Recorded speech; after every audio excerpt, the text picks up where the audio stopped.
There's so many people around our same ages, the 20s to 40-year-olds starting families, wanting to be able to teach their families about Bitcoin and financial education. Our belief is that, just having that comfort level through a character is that first step in understanding that Bitcoin isn't something scary, isn't something that is too hard to learn. It's just something fun and entertaining and kind of lets the person let their guard down. Welcome to the Business Bitcoinization Show, the show dedicated to helping you enrich your life and grow your business with Bitcoin, the hardest money on planet Earth. I'm your host, Josh Friedeman, and our guest today is Scott Sibley from Shamory. We're going to be talking about the brand that he and his wife have built that helps to educate kids about Bitcoin through games, books, and other resources. We're also going to be talking about some other great recommendations he has if you want to teach your kids about Bitcoin. We're going to get to our interview with Scott right after this. Business owners, unlock the benefits Bitcoin has to offer your business with the Bitcoin for Business Quick Start Guide. This 27-page guide highlights the 6 ways you can grow your business with Bitcoin. Check it out in the show notes. Scott, welcome to the podcast. Thanks, Josh. Glad to be here. So I like to start off every single interview with a few questions that help us to get to know you a little bit better and give us some insight for our own lives. So you ready for these? Of course. Let's do it. Question number 1 is this: when and how did you first learn about Bitcoin? So the first time I remember hearing about Bitcoin, I want to say it was probably 2013, 2014, sometime in that time frame. And I remember seeing a newscast on the local news here in San Diego, not something I ever watch anymore, but for some reason, it always sticks in the back of my head that they were talking about the first Bitcoin ATM showing up. And that's always stuck in the back of my head. I didn't act on it in any way at that time. So the first time I truly started diving down that rabbit hole was kind of that late 2017, early 2018 time period. Like many other people in that time zone, got sucked in by seeing the number go up, starting to learn about all the alternate things that are out there besides Bitcoin, and then thankfully not taking too long to make a U-turn and into focusing back on Bitcoin. So it's kind of that 2017, 2018 time period, and it really was as simple as seeing the number go up and just kind of diving down from there. Question number 2, what's an insight or fact about Bitcoin that you wish everyone understood? That's a tough one, only because I'm a firm believer that in order for somebody to really understand Bitcoin and become interested in it, you have to tailor those facts to that person. So, maybe certain people are more interested in just the money side of things and earning. Other people are probably more interested in the social good it can bring. Other people might be interested on the energy side. So you really have to really tailor that question. But if I really had to dive down, I would probably say just making sure they understood the value of scarcity, because no matter which area that you dive down out of those things I mentioned or many others, if there isn't the scarcity, then it's not going to fall back on what Bitcoin is. So I think if people could really wrap their heads around with the value of 21 million and how that plays kind of the underlining of everything else would be the thing. Question number 3, what's the Bitcoin resource you most recommend to other people? Similar to the last question, so it kind of depends on the person. But, there's so many podcasts out there, like the great work that you guys do. And I think it's such an easy thing to be able to point them to, people walk around with AirPods in their ears all the time, whether they're shopping, grocery store, doing work. And so for me, it wouldn't be a particular podcast, but it would just be knowing the person and pointing them towards the type of that audio content that they would be more interested in to try to start getting them down in that casual way. Question number 4, beyond Bitcoin, what's a resource, tool, or idea that's been helpful to you or your work at Shamory recently? The value of community. And, we see it all the time, whether it's at in-person events, being able to get together with people like in Nashville a few weeks ago, seeing you and so many other people, or just continuing those conversations after the fact. I'm part of a small group of kind of individual Bitcoin companies that kind of talk every couple of weeks, kind of learn from each other, support each other. And so just being able to leverage the fact that we're all in it together. None of us are, we're not the Googles, we're not the Apples, we're not the Coinbases. We don't have that budget to be able to do crazy things. But if we can kind of band together, bring that awareness around all of us, then we're all going to benefit, especially as more eyeballs come into the network. Now we have our final, what we call our arbitrary but insightful question, and it's this. As a general life principle, is it better to ask why or why not? I would probably say why not? Because if you're asking why not, you're questioning some sort of a question that you got an answer that you don't agree with or understand in some way. And so whether it's because of your lack of knowledge or the other person's lack of knowledge, that would be kind of the determining factor if you kind of take that next step to understand the why not in it. Today's episode of Business Bitcoinization is proudly brought to you by Velis Commerce, where the future of business technology meets Bitcoin. As we journey through the era of Bitcoin and its transformational impact on businesses, there's one name that stands out: Velis Commerce. Whether you're looking to build a cutting-edge website, a seamless mobile app, or custom software, Velis is your go-to team. They've been diving deep into the world of Bitcoin since 2014, making them one of the most experienced groups for integrating Bitcoin and Lightning payments into a variety of digital platforms. But here's what truly sets them apart. Velis Commerce doesn't just build. They bring a wealth of knowledge to ensure your project's success from day one. Their team understands the nuances of Bitcoin, ensuring that your business stays ahead of the curve. And for all business Bitcoinization listeners out there, Velis Commerce is offering a free consultation to kickstart your project the right way. So if you're ready to future-proof your business in the coming age of hyper-Bitcoinization, head over to veliscommerce.com or reach out on Twitter at veliscommerce. Let's make sure your business thrives in the Bitcoin era. So, Scott, we're here today to talk about Shamory. Listeners have heard from you on the show in the past briefly. Just a few weeks ago, I played some of the one-on-one interviews I got while in Nashville, and you were one of those. Even before that, they might have heard you on one of the small business spotlights we did with Oshi, probably like a year and a half ago or something like that. But this is the first time that we're actually having this one-on-one conversation on the podcast. I think people, at least some people, will already know about Shamory, but for those who aren't familiar, could you share a little bit about who you guys are and what you're doing? Yep, of course, no, and happy to be back, kind of somewhat for the third time, but also for the first time. So Shamory was started by my wife and I. We started thinking of the idea back in 2018 or so, back when we were pregnant with our first daughter, who is now 5. And so the concept was there wasn't much out there, or really anything for the most part, to be able to teach kids about Bitcoin and financial education and everything surrounding it. And so we decided, let's start creating things ourselves. And that's where the idea for just the concept in general came from. What turned out from that was our first product, which is our card game, which is kind of our flagship right there. And so from there, completely honestly, when we started doing that, we thought it would just be a fun side thing to do together, and who knows where it would go. But then, as many people in the community know, like, there's so many people around our same ages, the 20s to 40-year-olds starting families, wanting to be able to teach their families about Bitcoin and financial education. So we saw the need for the market based on that first product. And so since then, being able to just kind of continue down that path, creating fun educational ways for families to teach their kids about Bitcoin through our card game. We have 3 books now, and everything we do is done using fun characters. You see this happens to be Satoshi. And so using these characters as kind of the fun entryway for kids and adults, that's not just kids who like characters. And our belief is that, just having that comfort level through a character is that first step in understanding that Bitcoin isn't something scary, isn't something that is too hard to learn. It's just something fun and entertaining, and kind of lets the person let their guard down in our minds. So speaking of the Satoshi character, I'm curious to know a little bit more about how the design process goes for something like this. Do you just kind of have someone who throws out a couple possibilities, you see what seems to fit, or I guess is there thought that goes into it when you're designing something for kids?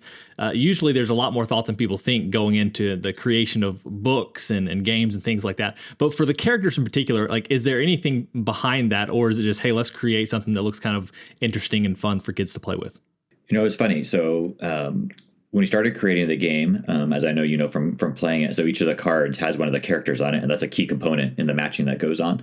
And it's all about mining the blockchain. But when the first versions of the game had no characters on it, and the actual content that was on the cards, instead of being images, were numerical values of things that were from those block heights. And we test played it with some of our poor family members having to sit through those awful games. And not surprisingly, it's too hard for our brains to really remember numbers without images and that sort of thing. And so that's when we reverse engineered it and said, okay, there's a reason why games like Memory are so popular and use images in the way they do. And so that was kind of the baseline for where they all came from. And then we knew we wanted it to be really bright, eye-catching, and we kind of really scoured the internet, if you will, for examples of similar styles that we liked. And then we had found an artist through one of the gig economy online workshops or platforms that had a style that we liked. And she had created not characters like we developed, but other items that kind of fit that mold. And so we worked with her to create, I think it's the 14 characters that we have, and kind of went back and forth, and they kind of live on, whatever, 5 years later or whatever it is.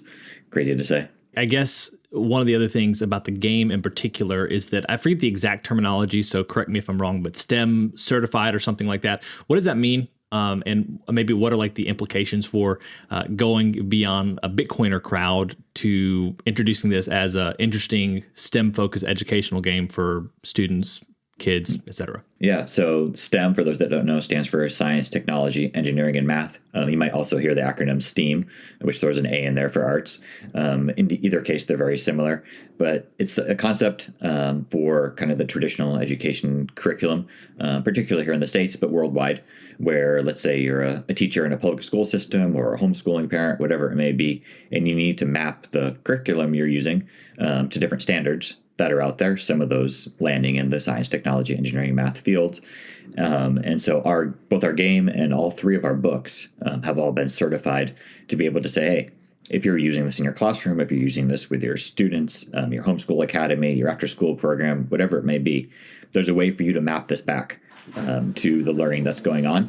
And that's important in and of itself. But could also help, maybe you're the sole person interested in Bitcoiner at your school or at your homeschool academy or wherever it may be. And you need to go to a principal or whoever's in charge to be able to say, hey, I want to start teaching about this. I found this game or these books that talk about it, and, it's STEM authenticated. It kind of brings down that friction point to be able to give that comfort level to whoever that administrator is, to be able to say, okay, this is something we're familiar with.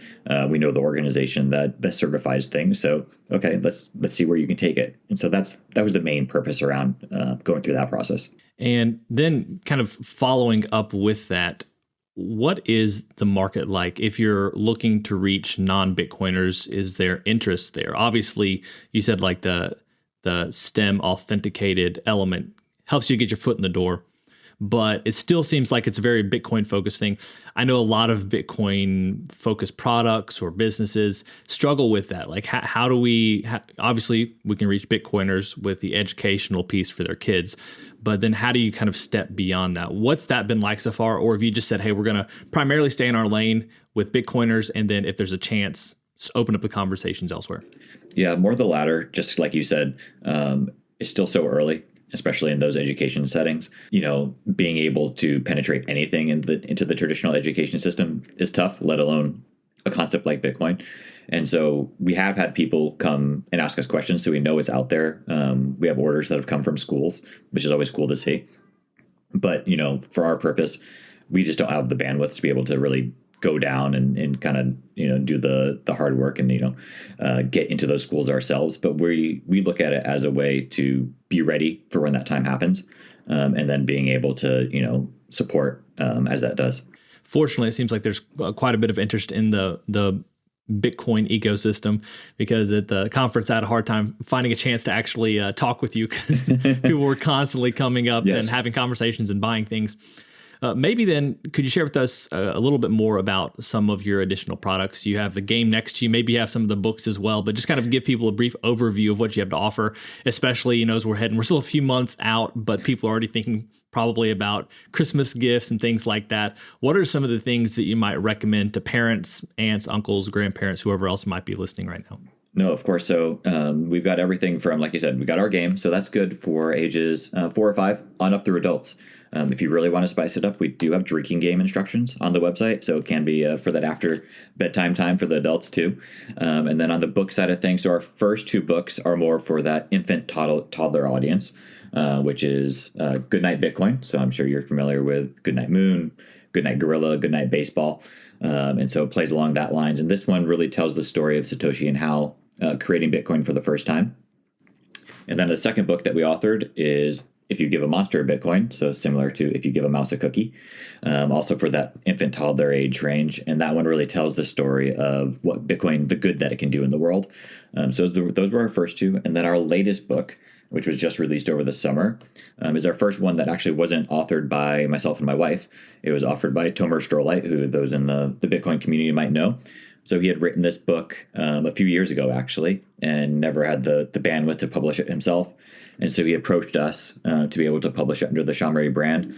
So it's a nice mixture of Tomer's voice with our characters and being able to go through here. And it's also nice because, one, we're able to bring that story to life using our characters. But secondly, this book is more for that ages, 4 or 5 through 12 range. So it really supplements our other 2 books well, where you can start with those first 2 board books and then bring it on up to this one, which was a nice thing. And so those are the more educational product that we have. And then we have everything from plush toys. We got this guy here. We got baby teethers, clothes, you name it. So just kind of the fun things that our monsters can do as well, which are very popular at conferences for sure. So talk a little bit more, if you would, about the plush toy, because there's the continent of Africa there. What's the connection? Why is that there? Yep. So we launched that project a little over, a year ago now. And we unfortunately Built with Bitcoin Foundation has had to cease operations since then, but we were able to complete the project in full. We raised over $5,000, and our mission was to fund an entire water well. And so that water well got built earlier this year in a small village in Rwanda. The village itself used to have to travel 7 hours round trip in order to get fresh drinking water. There's about 12 or 1,300 people who live in this village. The water tank that we created holds 50,000 gallons of fresh water. They no longer have to leave their village. And so from everything we've done over the past 5-6 years, this was definitely the most heartwarming project that we've ever done, being able to see the pictures and everything that are out there. You can't really put into words, the fact that you can create a character and then, fast forward 5-6 years later, and that thing is helping to bring fresh water to these people in a continent you've never even visited. It's a real experience, and we're thrilled that we're able to get that done earlier this year. This is a little bit off topic, but I'm interested to know, is there anything in your background or, thinking back in the past that has led you here? Like, it's pretty interesting. A lot of people don't start out trying to make educational toys for kids. Is that connected to anything in your past, or is it just like the opportunity just popped up, the idea popped into your head, and you've made the most of it? I think it's a mixture of things, both a mixture of myself and my wife, Mallory. For me, the concept of Bitcoin, I think, started really made sense to me because of my background of, one, I've always been a saver. From a little kid, I was always the one getting birthday Monday and keeping it, putting it in the bank, that sort of thing. And then when I went to college, I actually graduated with an accounting degree, and I did that for 3 or 4 years. And so I understood the concept of ledgers. I was in the audit side of things, so I was verifying financial statements. So ledgers, verifiability. And then shifting past that, after that, I made a U-turn and started working in the education technology space, where I did a bunch of different roles, from sales to marketing to product roadmap to product features. And so very creative in many senses. So for me, the Shamri represents a mixture of creativity that I was able to do in that role, mixed with kind of the analytical money side and ledger side from my past experience, combined with the fact that I'm a firm believer that any concept can be boiled down into very simple, easy to learn terms and natures. And so that was the idea for Shamri. Like, you just want to create things that are bare bones. We're not trying to get lost in the weeds of the nitty gritty. You got to just start at the basics. And I try to do that, not just with Bitcoin, but really anything I'm trying to learn in life. You got to, get that baseline. And so it kind of morphed through all that. And then my wife, Mallory, just having her background being in the space around, she doesn't work in education, but she helps high school students transition. They're disabled high school students transition to the workforce or college or certification, whatever the next step may be. Combine the fact that we now have 2 kids. So being able to see what interests those kids on a day-to-day basis, kind of, you got your own test audience in your house. So people are somewhat familiar now with the Shamri line of toys and accessories. I'm guessing you probably have a better idea than most about the other businesses, opportunities, resources for kids that would help them to understand Bitcoin. What are some of the other things that you've seen that you think are really effective, or just other people who are doing some interesting things to educate kids? Yep. So there's definitely more and more popping up, especially over the past, I'd say, 12 to 18 months. We've definitely seen more people in this space starting to creating things, whether it's more games, more books, more video content, which is awesome to see. So I can give a few shout outs. So there's Scott and Tally at Free Market Kids. So they have an awesome game line called Hodl Up, which is kind of more for that 12 to above audience. But it's a really fun game that's out there. You got the guys at Bitcoin Trading Cards that are really educating through their trading cards, which is a really awesome concept, being able to kind of bring it visually through life, have something to feel and hold. Really going back to what we did with Shamri, like, people ask us all the time, can you digitize your books or digitize your game? Sure, you can. But part of the purpose behind the way we created things was to bring that sense of real and physical to a digital world, combined with the fact that as families, you want to be together. So similar to what Scott's done, Scott and Tally, and what Aladdin's done at Bitcoin Trading Cards, they're physical things that are out there. And everything from, even Steven at Bitcoin Cartoons, he's releasing his own game, but he's also creating these cartoons on, a daily, weekly basis that are out there on Twitter for people to see and to learn from, which is just imagery that's out there. There's also a bunch of, I guess I would classify them somewhat as aggregator type Twitter accounts or websites where they're taking the content from Shamri or from these other games or books, and writing articles about it and making other parents aware of it. And so just the more eyeballs and people that are out there that can start doing this stuff is going to be better. There's so many Bitcoin kids that are out there, more and more every conference. They're walking around. I know you guys saw them. There's a whole kid zone this year at the conference that we were able to help do, and that was at the first conference that happened. So it's only going to grow from here. When it comes to educating kids, obviously games are a great way to do it, and it doesn't feel like they're being taught something. They're just picking it up as they play the game. Are there things that you might recommend? I guess it'd be helpful to clue the audience in before the conversation. We were talking about educating, some homeschool opportunities and things like that. Are there things that you would recommend to parents to help to teach kids either about Bitcoin or the concepts that kind of undergird Bitcoin, hard money, just understanding money at all? Like, what would you recommend from your experience so far, or from what you've seen other people do, that parents could incorporate as they want to educate their own kids? Yeah, I think number one, whether it's Bitcoin or not, like we were talking about, start as early as possible. Don't be afraid to start teaching your kids math and how to read and how to write, because that's gonna be the baseline for everything, Bitcoin or otherwise.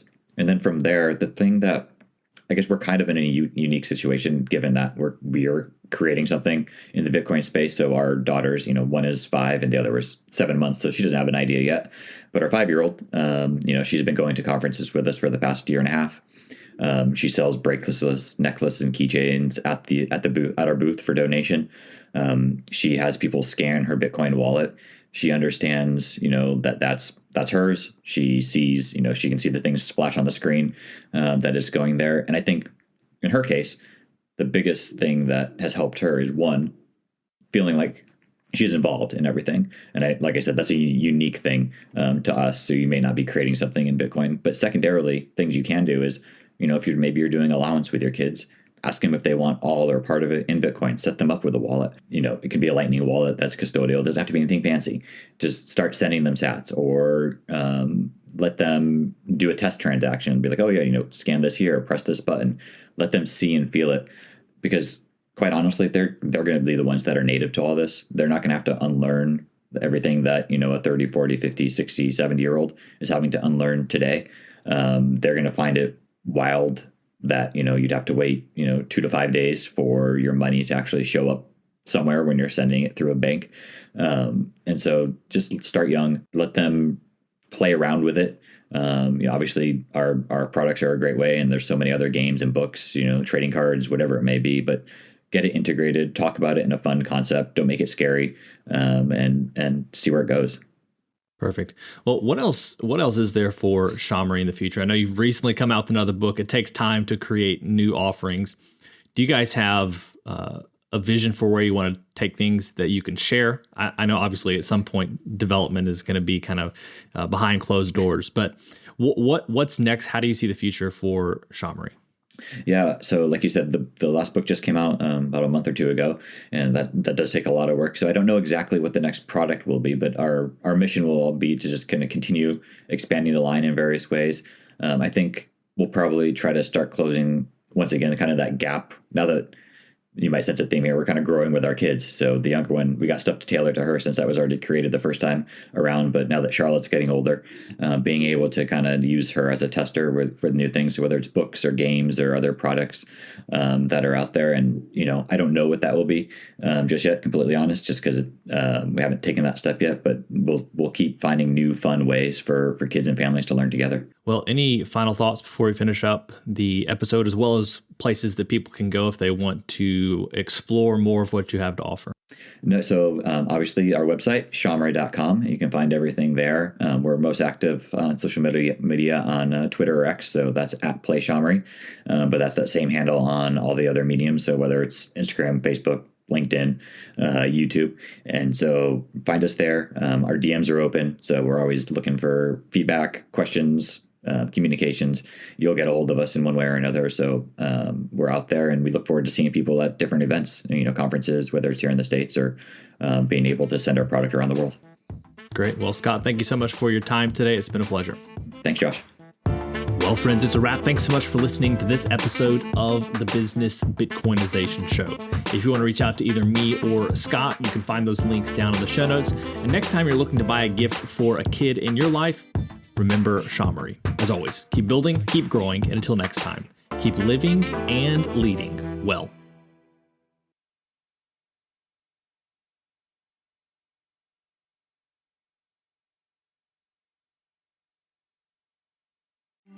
If you're a regular listener of the podcast, thank you. If you want to take a further step in your support for the show, you can help us grow by listening on Fountain, a value-for-value podcast app on iOS or Android.